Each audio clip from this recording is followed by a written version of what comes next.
Okay, so this is the thing what this person is having, mouth का opening and इसका tube within tube body plan, आमाशय, intestine, duodenum, jejunum, ileum, फिर large intestine, rectum and anus. और कहाँ पर इसका inner surface है. The outer surface of your body is keratinized. It is keratinized surface. Gaseous exchange cannot take place. कोई solute पास नहीं कर सकता है, कोई पानी इसमें पास नहीं कर सकता है. So it is not permeable for anything. Okay. अगर ये permeable हो जाए तो बहुत ही, तो फिर हमारा अस्तित्व ही संकट में पड़ जाएगा. ठीक है, इस तरह से adaptation हुआ. So survival of the fittest, the outermost layer is not permeable to the most of the things. अब देखिए, what about the inner lining? क्योंकि इनर लाइनिंग पर बहुत सारे प्रोसेसेज हो रहे हैं, फिजियोलॉजिकल प्रोसेस. क्या हो रहा है? अब देखिए मुंह वाला जो इनर लाइनिंग, मुंह खोले, मुंह का अंदर का इनर लाइनिंग, ओठ के लिप्स के नीचे से आप देखोगे केराटिनाइजेशन शुरू हो गया, लिप के बॉर्डर से, जहाँ स्किन से आपका कंटिन्यूअस है. ओके, और उस लिप के अंदर यहाँ से pink, that is line by mucosa, और वहां से बक्कल कैविटी और पूरा interior lining, that is not keratinized. in internal lining is not keratinized.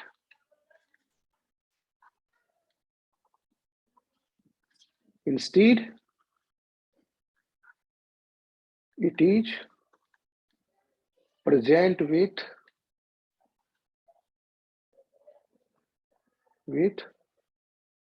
mucosa, mucus layer है. So that this mucus layer keeps it moist all the time. And why it was necessary?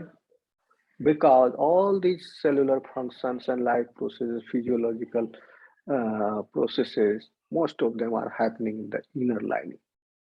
अगर inner lining भी keratinized हो जाए तो digestive system का क्या होगा? Will it work?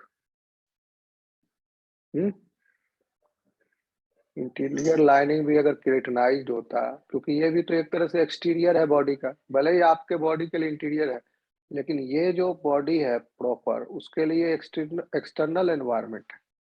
So this has created one surface. Outer surface is protected, fixed, यहाँ से पूरा फिक्स है, कोई एंट्री नहीं हो रहा है. What about inner lining? तो डाइजेस्टिव सिस्टम, रेस्पिरेटरी सिस्टम,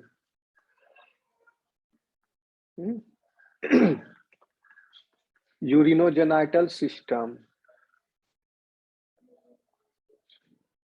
सब फेल कर जाएगा अगर अंदर भी क्रिएटिनाइजेशन हो जाए. कुछ चीज पास ही नहीं कर सकता है, तो डाइजेस्टिव सिस्टम ना एब्जॉर्प्शन हो सकता है, ना सिक्रीशन होगा, ना डाइजेस्टिव जूसेस निकलेंगे, ना बाइकार्बोनेट, ना HCl, कुछ नहीं, पूरा पैक, कुछ नहीं, क्रिएटिनाइज्ड.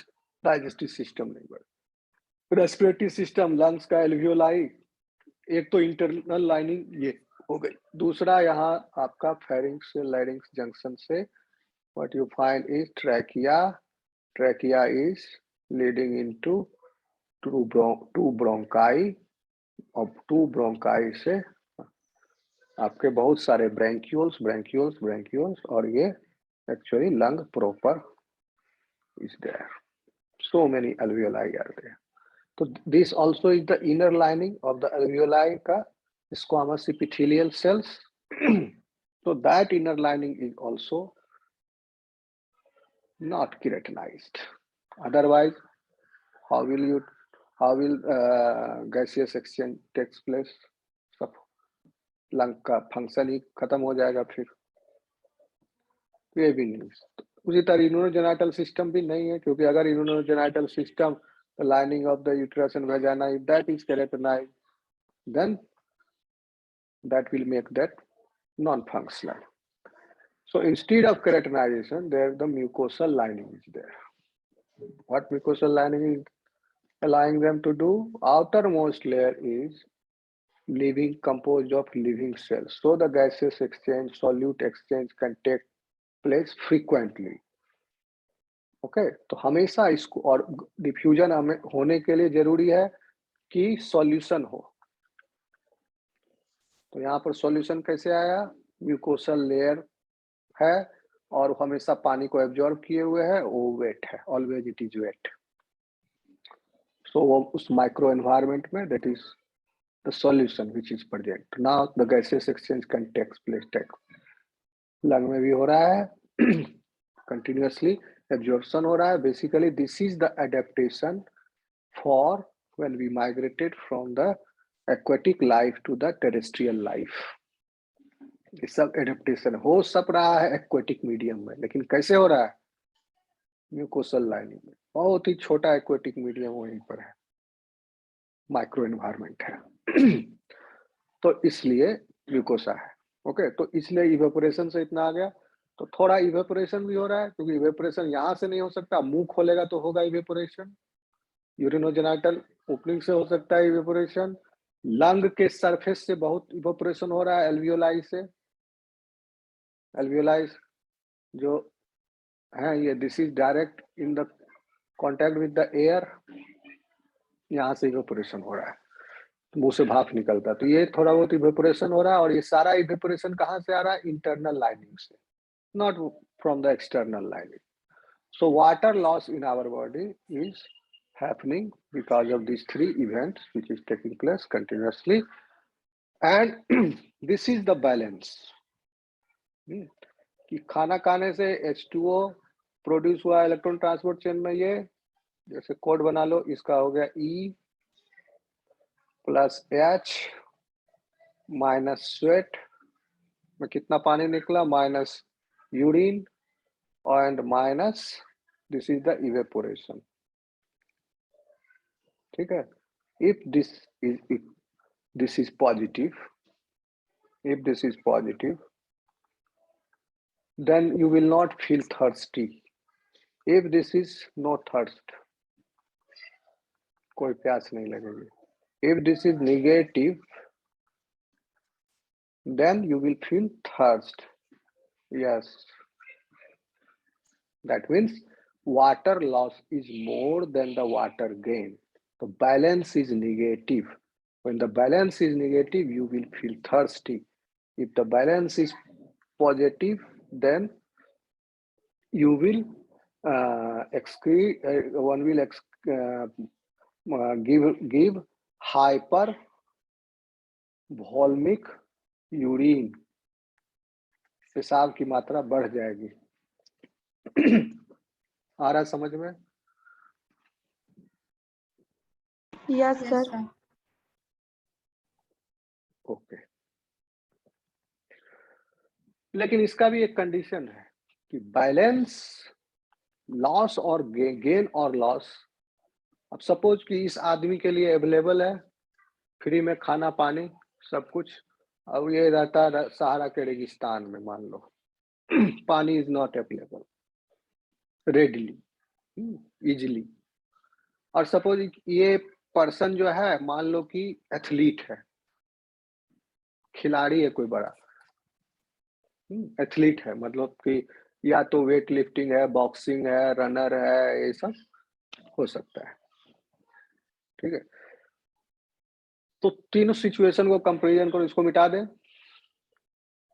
Yes sir.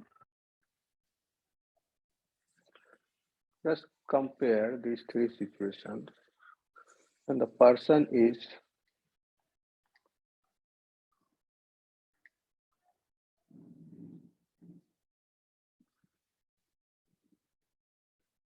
suppose करो normal, no special, normal condition. और दूसरा हो गया चैलेंज। चैलेंज मतलब physical exercise,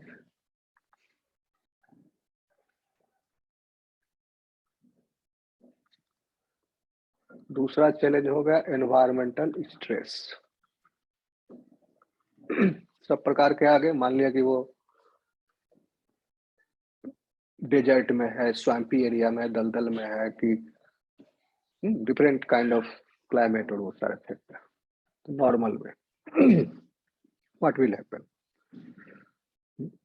Normal condition is called that condition when this water and food is available, readily available.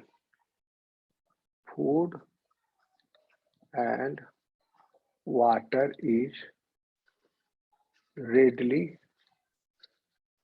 available. Readily available, then क्या होगा इस condition में? Balance will be zero, more or less zero, will be near to zero. Body को कोई ज्यादा मेहनत करने की जरूरत नहीं पड़ेगी, हालांकि सब एडेप्टेशन प्रोग्राम सेट है, उस हिसाब से हो रहा है। Balance is equal to 0। Food water आराम से अवेलेबल है, जब मन करेगा खा लिया, जब मन किया पानी पी लिया, कोई दिक्कत नहीं है, उसको मिल जा रहा है। फिजिकल एक्सरसाइज मतलब इससे किसी मजबूरी बस या किसी योजनाबद्ध तरीके से प्रोग्राम के तहत इसने एक पर्टिकुलर वर्क में ये इन्वॉल्व है, द पर्सन इज ओके।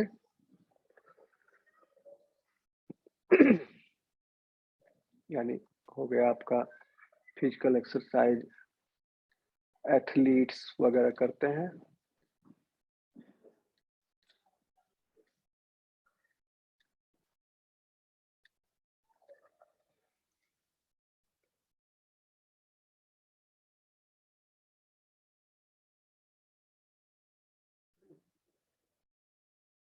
और environmental stress when food and water is not readily available. Food and water is not readily available. यहाँ पर भी अवेलेबल है, ऐसा नहीं कि एथलीट के पास खाने और पीने के लिए नहीं अवेलेबल है, बट डिलीबरेटली ये स्टॉप कर दिया है। बहुत सारे खेलों में ऐसा होता है, वेट लिफ्टिंग में, बॉक्सिंग में, रेसलिंग में, ये सब में बहुत बेईमानी करते हैं लोग। क्या करता है, एक ड्रग होता है, डायूरेटिक्स बोलते हैं,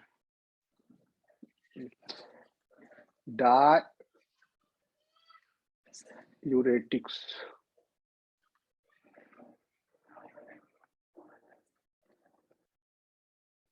को लेने के बाद क्या होगा, kidney will produce large amount of urine, kidney will send large amount of urine in the bladder,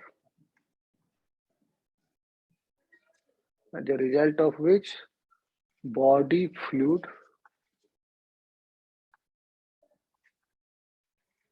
volume decreases। और जिसकी वजह से क्या होगा, बॉडी फ्लूइड वॉल्यूम डिक्रीज होने से बॉडी वेट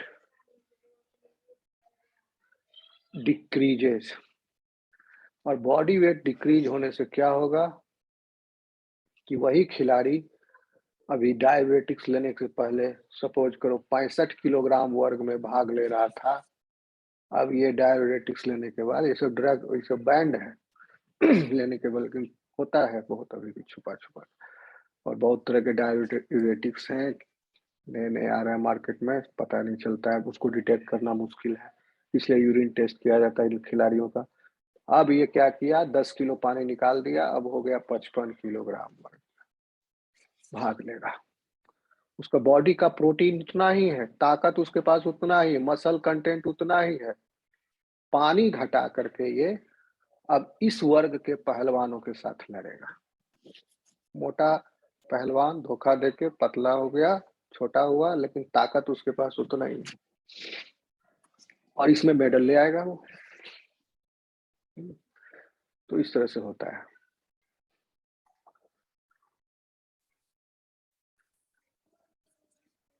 कहने का मतलब हुआ कि these are the challenges in which under these circumstances humans behave differently.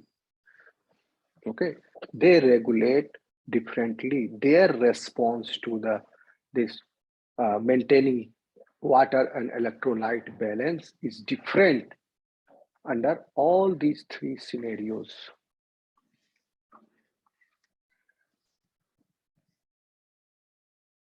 किसी भी सिनेरियो में अगर बॉडी के पास एनवायरमेंटल स्ट्रेस आए तो भी ये मेंटेन कर लेगा, करने का कोशिश करेगा अपना यू हाइड्रेटेड स्टेट। कल बताए थे आपको euhydration, Yes, sir. Hypohydration and hyperhydration. Hydration. ठीक है, बताए थे, याद है? ठीक है, euhydration state is the normal one. Body में नॉर्मल पानी होना चाहिए। नॉर्मल पानी कितना होना चाहिए बॉडी में? कितना होता है? 50 to 70%। ओके, एक सेकंड देखो।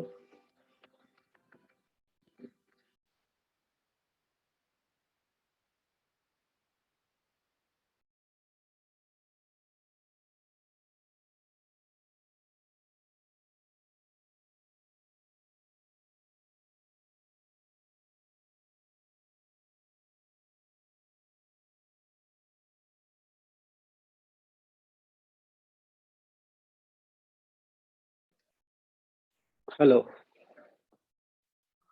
Yes, sir. नॉर्मल किसको कहते हैं? नॉर्मल से क्या मतलब है? Total, when the total body water is relatively constant but in the range of 50 to 70% of the body weight, that is the normal state, you hydrated normal state। 50 to 70% of the body weight।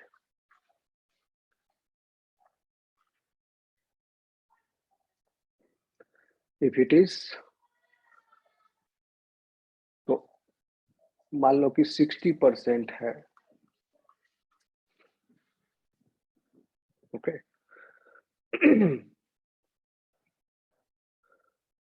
and if this, and this is the process of hydration or dehydration, when this is the state, you hydrated state, hypohydrated state. Euhydrated state से hypohydrated state में जो जाने की प्रक्रिया है that is called as dehydration.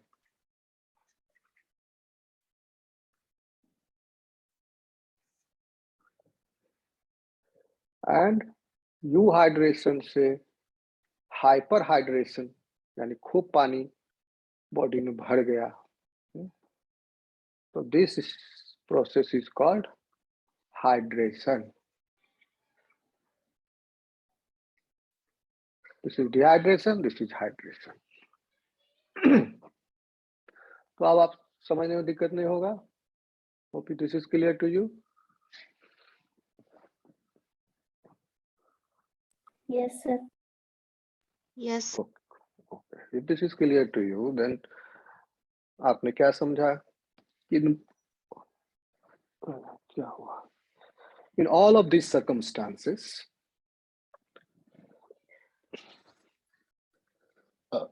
including physical exercise,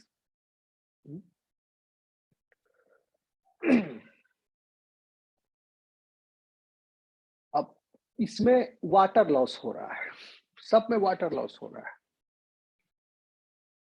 ठीक?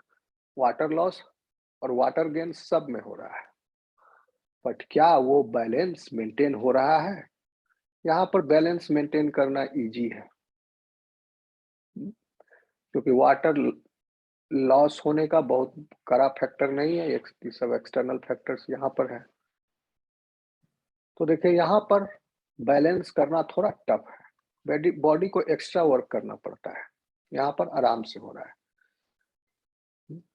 तो इस कंडीशन में वाटर लॉस कैसे हो रहा है? जब फिजिकल एक्सरसाइज कर रहे हैं, एक तो water loss is in this physical exercise में water loss is happening through vaporization and sweating। खूब फिजिकल एक्सरसाइज करेगा तो हाफेगा वो, वेपोराइजेशन होगा, मुंह से हाफ रहा है, नाक से भी तेज से श्वास लगेगा, श्वास की गति तेज होगी, वेपोराइजेशन, ज्यादा वेपर निकल रहा है। क्यों हो रहा है? गर्मी ज्यादा उत्पन्न हो रही बॉडी के अंदर, वेपोराइजेशन। फिजिकल वर्क कर रहा है, बॉडी के अंदर गर्मी उत्पन्न हो रही है, तो गर्मी उत्पन्न हो रहा है तो क्या एडेप्टेशन हो गया कि स्किन जो है केराटिनाइज्ड है। अब गर्मी कैद रह जाएगी उसके बॉडी के अंदर, पर्सन विल गेट एग्जॉस्टेड।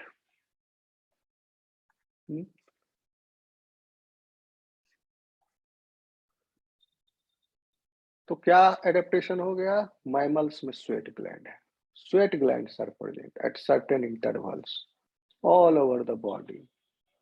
यहाँ पर ज्यादा कंसंट्रेटेड है इन द एंगुलर रीजन, यहाँ पर, but it is present all over the body. तो पानी इससे बाहर आता है और दैट वाटर इवेपोरेट्स, मतलब स्वेट जो आ रहा है वो कंट्रोल्ड वे में आ रहा है, एक्टिवली आ रहा है। केराटिनाइजेशन नहीं होता तो वेपोराइजेशन पैसिवली होता और कंटिन्यूअस होता, तो बहुत ज्यादा वाटर लॉस होता बॉडी से। तो फिर लैंड पर कैसे रहते हैं ये एनिमल्स? हमेशा पानी पीते रहना पड़ता है इनको कंटिन्यूअसली, ठीक है। मछली को कोई दिक्कत नहीं, पानी में रह रहा है। अब तो इसीलिए अब चूंकि गर्मी होगा, दौड़ेगा तेजी से अपना जान बचाने के लिए, तो अगर इसका बॉडी हीट करते जाएगा तो वो ऐसे कोलैप्स हो जाएगा। तो पसीना है for your defence, to cool off your body, ठीक है। इवेपोरेशन जब होता है, केमिस्ट्री का लॉ है, अगर पानी यहाँ पर है, ये इवेपोरेट करेगा, then it will become cooler, okay, क्योंकि हीट जो है एब्जॉर्ब कर लिया इवेपोरेशन, तो ये ठंडा होता है। इवेपोरेशन से कूलिंग इफेक्ट आती है।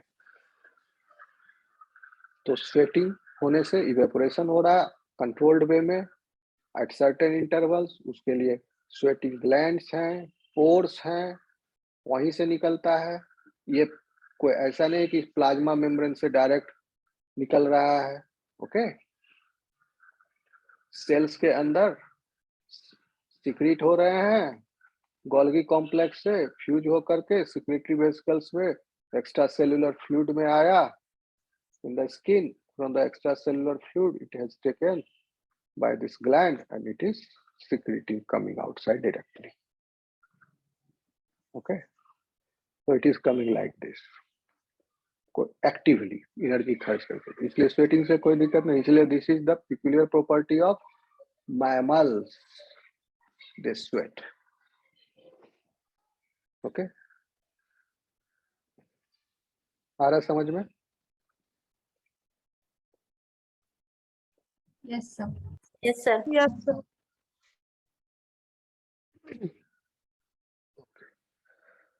So in this case vaporization and sweat is happening, okay। और इसकी वजह से स्वेट जो है वो आपका प्रिंसिपल मीन है हीट रिमूवल करने के लिए। कुत्ता भी देखो दौड़ता है, जीभ निकाल के हाँफते रहता है, क्या कर रहा है? वेपोराइजेशन कर रहा है अपने जीभ से पानी को, तो उससे ठंडक मिल रही है, ओके। तो या तो वेपोराइजेशन स्वेट से करा लिया या मुंह से। हमारा जीभ तो लंबा है नहीं कुत्ता के जैसा, ओके। तो हम अगर मुंह खोलेंगे भी हम लोग तो वेपोराइजेशन उतना नहीं हो पाएगा जितना उसका होता है, सो वी डू स्वेट। ऐसा नहीं कि कुत्ता में स्वेट ग्लैंड नहीं है, उसमें भी है, but dog less, come sweating करता है। उसका मुंह क्योंकि बॉडी छोटा है, पतला है, छड़हरा है, जीभ खोल दिया, इससे इसका डिमांड काफी हद तक पूरा हो जाता है। कूलिंग का। खून जो है इसमें जीभ में है, पूरा खून दौड़ रहा है, खून ठंडा हुआ, खून से अपना कूल रहता है। अब देखिए यहाँ पर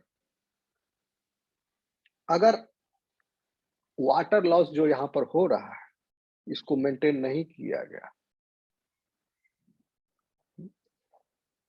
तो इसको बैलेंस नहीं लाया गया, बैलेंस को जीरो पर नहीं लाया गया, क्योंकि बैलेंस ज्यादा निगेटिव हो जाएगा तो क्या होगा, बैलेंस अगर ज्यादा निगेटिव हुआ, वाटर लॉस हुआ, तो पहले तो वॉल्यूम घटेगा, body water volume will decrease because of this, इसकी वजह से ये होगा। आ रहा समझ में? Yes, sir. Yes, sir. Vaporisation से पानी बाहर निकला, स्वेटिंग से पानी और सॉल्ट दोनों बाहर निकलते हैं। पसीना में नमक भी होता है ना,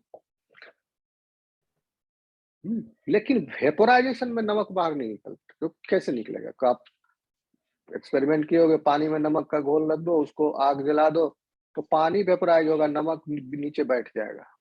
तो वेपोराइजेशन सिर्फ वाटर का हो रहा है, और स्वेटिंग में वाटर एंड सॉल्ट्स दोनों है, सॉल्यूट भी है, particularly monovalent ion, sodium chloride इसमें बहुत है, पोटेशियम बहुत लिमिटेड अमाउंट में होता है, सोडियम क्लोराइड। आ रहा समझ में? Yes, sir. Yes, sir. The result of this, body water volume decreases, तो बॉडी सॉल्ट का क्या होगा, इलेक्ट्रोलाइट का बढ़ेगा कि घटेगा? Electrolyte content of the body fluid, whether it will increase or decrease? Tell me. It will also decrease. Okay.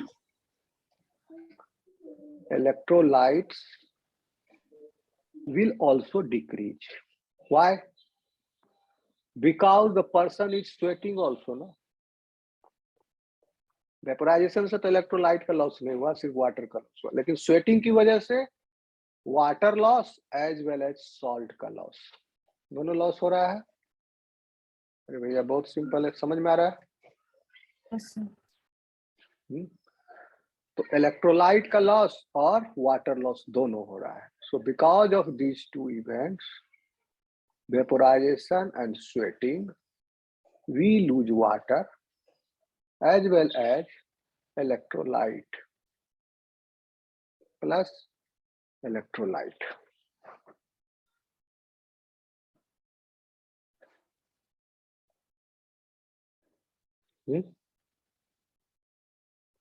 और इसके बाद क्या होगा, यही एक्सेस लॉस हो जाएगा अगर ये होते रहा लॉस, और बैलेंस बढ़ता गया, negative balance, then what will happen, ज्यादा बर्दाश्त नहीं करेगा body, because body is always trying to maintain its physiological homeostasis. This is that balance which is called as homeostasis.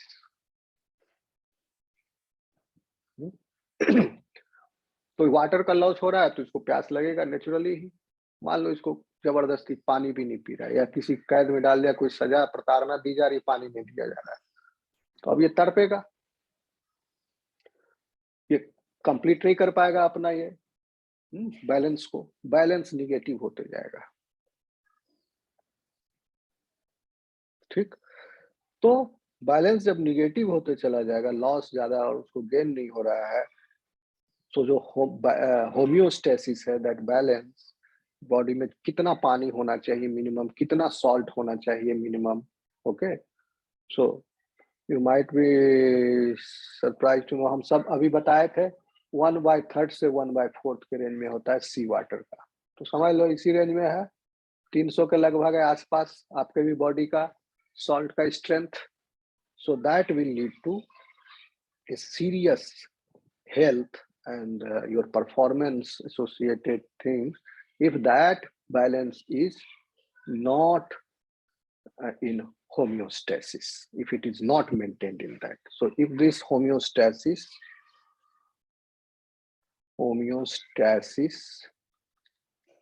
so because of this, if it is continued, then homeostasis is disturbed.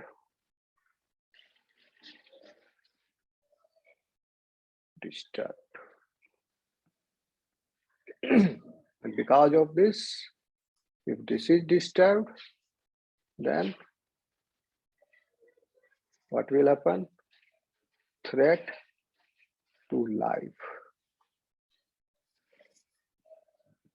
Life threatening situation उत्पन्न हो जाएगा और उसके बाद भी balance maintain नहीं हुआ, minus होते गया, डेथ भी लकर ज्यादा बर्दाश्त नहीं करेगा, फिर मर जाएगा.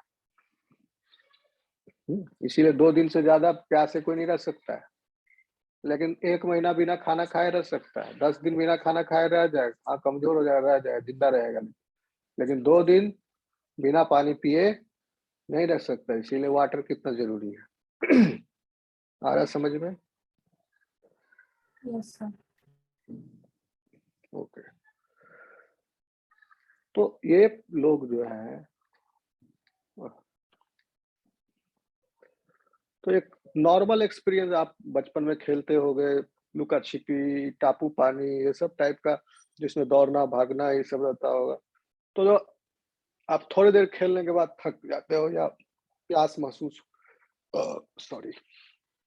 प्यास लग जाती है आपको. क्यों लगी? क्योंकि आपने फिजिकल एक्टिविटी किया उस समय. अभी क्या है, आप बैठे हुए हो, सीडेंटरी लाइफ है अभी ज्यादातर. उस समय क्या था, चंचल थे, बहुत ज्यादा एक्टिविटी था, मेटाबॉलिक रेट हाई था, इसलिए बॉडी चंचल था, पल्स रेट भी हाई था, एक्टिविटी ज्यादा थी. धीरे धीरे लेथार्जी हुआ. क्यों? It is related with pulse घटा, ओके, मेटाबॉलिक रेट घटे, आपके बॉडी में उतना एनर्जी कम हुआ, एक्सेस नहीं है, जब आपको रिक्वायर्ड होगा तब ब्रेक डाउन होगा, और एक threshold amount of the ATP is maintain, not, it will not be in excess. तो जी नहीं मचल, वो बच्चा का बहुत जी मचलते रहता, खेलें खेलें खेलें खेलें करते रहेगा वो. तो जब ये फिजिकल एक्सरसाइज जो है की वजह से जो है व्यक्ति डिहाइड्रेट करता है, वो तो अपने मन से कर रहा है, लेकिन जो खेल कूद में है वो एक्टिवली कर रहा है, मेहनत करके, उसको मेहनत लगता है, वो बड़ा काम है. वो खेल की तरह नहीं ले रहा है, बच्चा खेल की तरह ले रहा है. तो ओके, ड्यूरिंग फिजिकल एक्टिविटी भी वो बहुत ज्यादा डिहाइड्रेट करते हैं. या एनवायरमेंटल स्ट्रेस आ गया, हॉट वेदर है, सनी डे है, दूर जाना है उसको, चल रहा है, जाना जरूरी है, जा रहा है.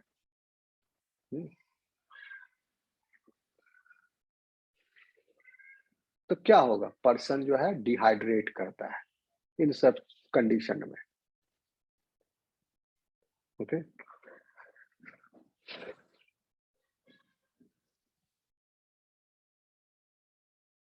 और अगर इसको वाटर अवेलेबल नहीं हुआ, फूड वाटर अवेलेबल नहीं हुआ, then there will be mismatch between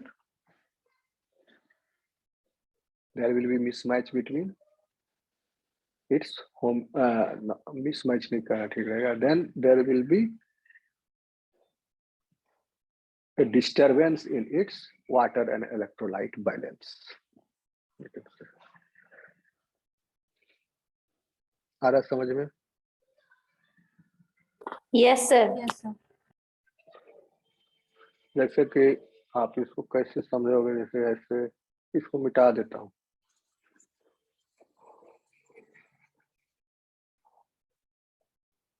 जैसे फॉर एग्जाम्पल कोई व्यक्ति कोई काम शुरू करता है, मान लो करना, सुबह हुआ, अपना कुछ काम करना शुरू किया, तो सुबह उठा तो क्या है, उसका बॉडी का वाटर कंटेंट नॉर्मल है ना, रात को अच्छा से खा पी के सोया था वो, सोया ही रहा, कुछ भी सोने के दौरान तो कोई फिजिकल वर्क नहीं किया वो, ओके, या एनवायरमेंटल स्ट्रेस ऐसा कुछ बात तो था नहीं, वो आराम से सोया था। या बहुत गर्मी में सोया था तब पंखा चला गया तो फिर प्यास लगेगा, रात में पिएगा पानी। ओके, नॉर्मल कंडीशन का बात कर रहे हैं कि वो सुबह उठा तो सुबह में he is in this state, euhydrated state. Okay, so he has started, suppose it's daily work from this state in which he has normal body water content। suppose हम एक उदाहरण के माध्यम से समझाने की कोशिश कर रहे हैं।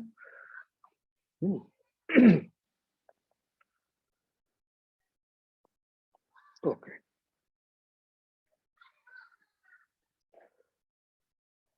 और दोपहर तक काम किया ये, मान लो किसान है, घर से खा पी के निकला, दोपहर को खेत में काम किया दोपहर तक। आफ्टरनून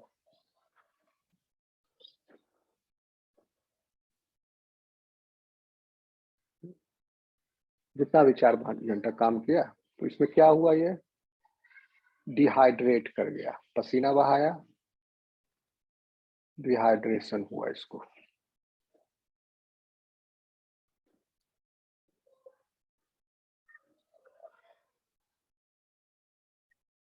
ये चाहे किसान हो चाहे एथलीट हो, फिजिकल एक्सरसाइज सब एक ही कैटेगरी में आ रहा है। फिजिकल वर्क कर रहा है, मेहनत कर रहा है, तो मेहनत करेगा, फिजिकल वर्क करेगा, यानी मसल कॉन्ट्रैक्ट रिलैक्स होंगे।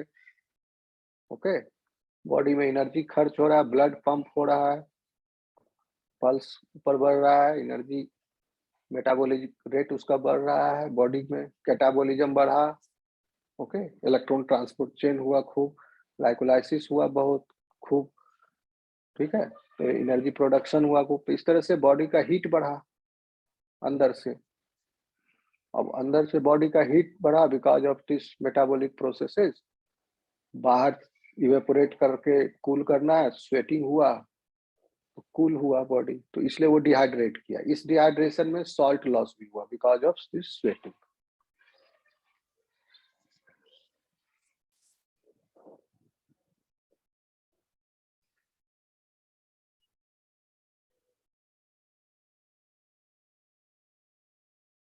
तो ये तो हो गई नॉर्मल सिचुएशन जिसमें उसने यू हाइड्रेटेड स्टेट से स्टार्ट किया था। ये आप डेली एग्जांपल में देखते हो, ये ऐसा ही होता है। सुबह हम लोग घर से काम करने निकलते हैं ही, और दोपहर तक दिन भर हम लोग पानी का बोतल लेके नहीं रखे तो क्या होगा, डिहाइड्रेशन हो जाएगा, और फिर हम लोग पानी पी के उस कमी को पूरा करते हैं। नॉर्मल प्रोसेस है ये। विशेष प्रकार की परिस्थिति में जानबूझ के ऐसा किया जाता है कि दिन की शुरुआत हाइपोहाइड्रेटेड स्टेट से की जाती है। Means they have now less water in